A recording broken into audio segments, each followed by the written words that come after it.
Hello mga bes at welcome sa ating panibagong mukbang.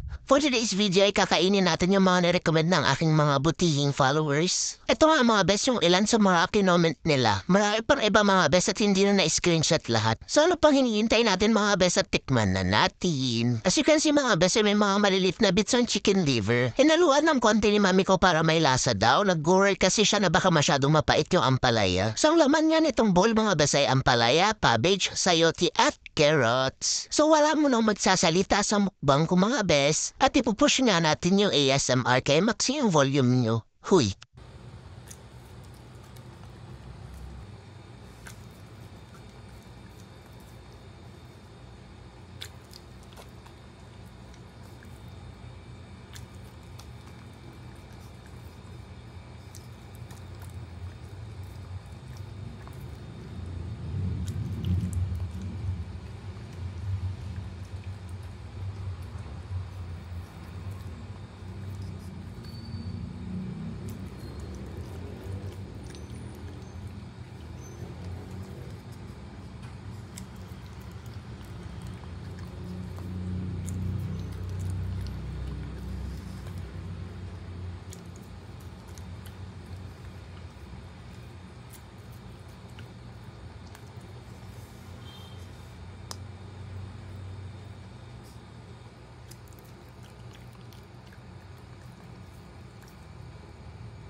Sa mga oras na to mga bes, nasigurado na nga ni mami ko na gusto ko nga lahat yung nilaga niya. Kaya ayan na nga at pinaubos na niya sa akin. Maraming salamat sa lahat ng nag-recommend mga bes at nagustuhan ko nga lahat. Katapos nga niya na unti-unti ko nang naramdaman yung sustansya na dumadaloy sa katawan ko ba. At ito na nga yung pinakahihintay niyong rating, ampalaya, cabbage, carrots at sayote.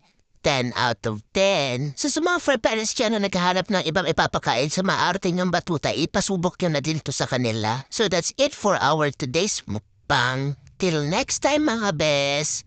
Bye!